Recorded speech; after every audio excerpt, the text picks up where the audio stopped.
picture this: one aloe vera plant sitting alone in a pot for 2 years, doing absolutely nothing. No pups, no growth spurt, just surviving. Then one day, someone in a gardening group mentioned a spice that's probably already in your cabinet right now. 8 months later, that same plant was surrounded by 11 baby pups, each one big enough to repot on its own. Today I'm walking you through exactly what changed, step by step, with the science behind why it works, the 2 methods you can use depending on your plant's condition, and the mistakes that quietly sabotage this for most people. By the end of this video, you'll know more about aloe vera root health than most garden center employees. If you're new here, welcome. This channel is all about turning ordinary houseplants into thriving collections without spending a fortune on fertilizer brands that mostly just repackage common kitchen ingredients at a markup. If that sounds like your kind of channel, hitting subscribe genuinely helps more people find these videos, and I'd love to have you stick around for the full 15 minutes, because we're covering everything from diagnosis to aftercare today.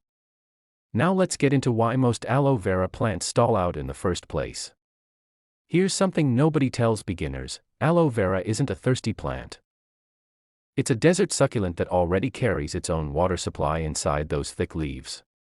So when people water it like a tropical houseplant, every few days, keeping the soil constantly damp, the roots sit in moisture they were never built to handle.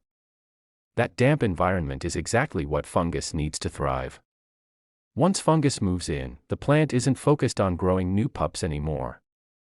It's fighting to stay alive, and reproduction is the first thing any stressed plant deprioritizes. That single misunderstanding is probably the #1 reason your aloe has been stuck at the same size for months, sometimes years. But overwatering isn't the only myth floating around. A lot of people also believe aloe needs frequent fertilizing to produce pups, when in reality, overfertilizing can burn the shallow root system and cause the exact same stress response. And then there's the pot size myth. People assume a bigger pot means more room to grow, but aloe vera actually prefers being slightly snug. A pot that's too large holds excess moisture in the soil for far longer than the roots can use it, which brings us right back to the rot problem. This is the part most tutorials skip entirely. Cinnamon bark contains a compound called cinnamaldehyde, and it's the same compound responsible for cinnamon's natural antifungal and antibacterial reputation.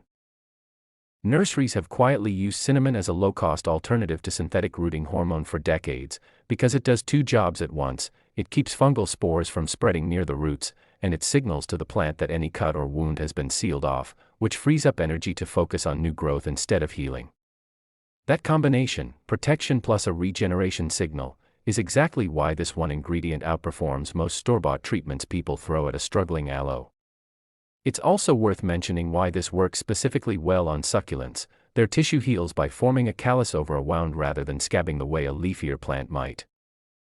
Cinnamon's antifungal property keeps that callus formation site free of infection while it hardens, which is the exact window where most rot actually starts.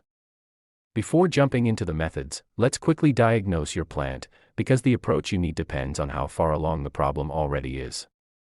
Gently press the soil near the base. If it feels soggy more than a day or 2 after watering, that's your first red flag. Look at the lowest leaves. If they're turning translucent, mushy, or yellow-brown rather than just naturally aging and browning at the very tip, that points to root stress. And if you can wiggle the plant slightly and it feels loose in the soil rather than anchored, there's a good chance the root system has already thinned out. None of these are emergencies, but they tell you whether you should start with the gentle maintenance method or jump straight to the full repot reset.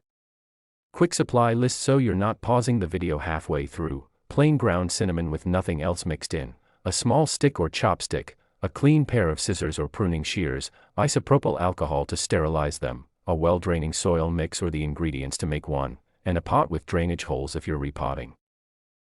That's genuinely it. No specialty tools, no $30 rooting gel. Use this if your aloe is otherwise healthy but just isn't producing pups, and your diagnostic check above didn't reveal any major rot. You won't need to remove it from its pot. Check the soil surface first. If it looks pale, crusty, or compacted, that's a sign moisture has been sitting there too long.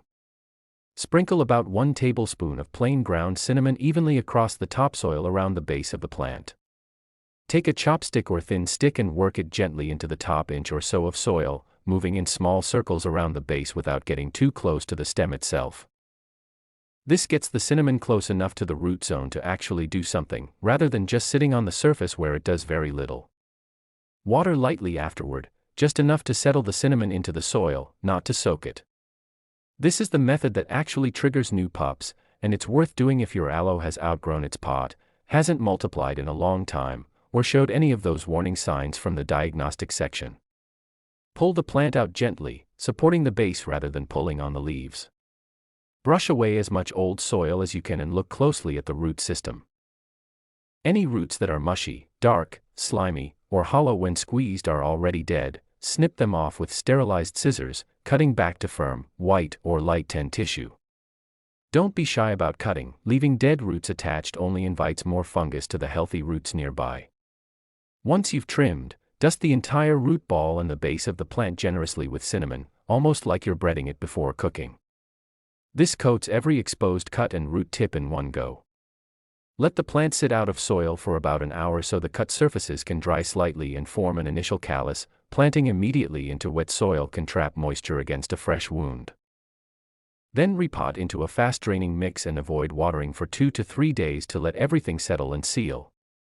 A great cinnamon treatment can still fail in the wrong soil.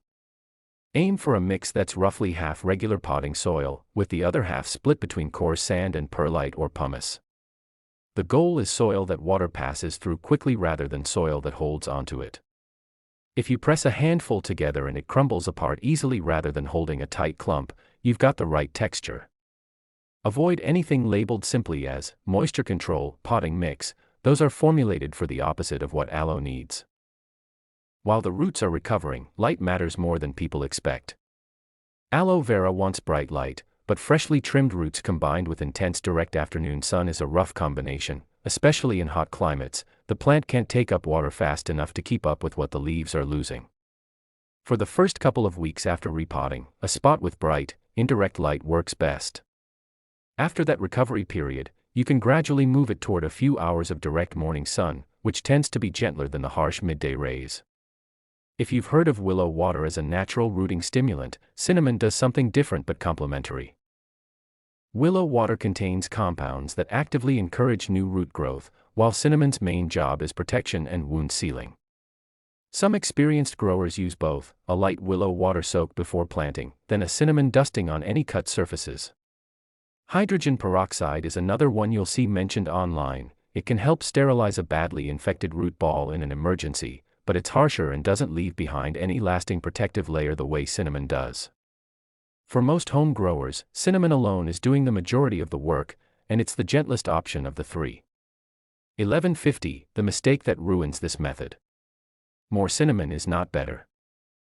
I've seen people pile on a thick, paste-like layer thinking they're being extra thorough, and it backfires. A heavy crust blocks airflow to the roots, which defeats the entire purpose of using a breathable, protective dusting in the first place. A light, even coating is all it takes. Think seasoning a dish, not coating it in batter. If you've already overdone it, don't panic, just gently brush off the excess with a dry brush or your fingers the next time you check on the soil. You don't need a weekly routine here. Apply the treatment whenever you repot, after trimming any damaged roots, or as general upkeep roughly every 2 to 3 months. Skip it during the plant's dormant period in late fall and winter, when growth naturally slows and the soil should be drying out between much less frequent waterings anyway. There's simply less happening at the root level for the cinnamon to support. Once pups reach about a quarter the size of the mother plant and have their own small root systems, it's time to separate them so they don't compete for space and nutrients. Gently dig around the base to expose where the pup connects to the mother plant's root system, and use sterilized scissors to cut it free as close to the pup's own roots as possible. Dust cinnamon on both wounds, the cut on the pup and the cut on the mother plant. Let the pup sit somewhere dry and shaded for a day before planting it in its own small pot with the same fast-draining mix. This protects both sides and helps the mother plant recover quickly enough to keep producing more. Here's the realistic timeline so you're not checking the soil every single day expecting a pup to appear. In the first 1 to 2 weeks, you're mainly looking for the leaves to firm up and the color to deepen slightly. That's a sign the roots are healing rather than struggling. By weeks 3 to 4, established roots typically start actively growing again. Most people start seeing the first small pup emerge somewhere between 6 and 10 weeks after a proper repot reset, though a healthy, mature plant can sometimes show results sooner. Don't judge the method by week 2, judge it by week 8. So to recap, aloe vera doesn't need more water or expensive fertilizer to multiply. It needs protection from fungus and a clear signal to redirect its energy into growing pups instead of just surviving. Cinnamon does both jobs for less than the price of a coffee, and now you know the science behind why. How to diagnose your specific plant's needs, both methods depending on its condition, the soil and light it needs to recover properly, and a realistic timeline so you know what to expect. If this saved you a trip to the garden store, drop "Pups incoming" in the comments below. I read every single one, and it genuinely helps me know what to cover next. And if you want more no-nonsense plant tips like this, subscribe and turn on notifications so you don't miss the next one. Thanks for watching, and I'll catch you in the next video.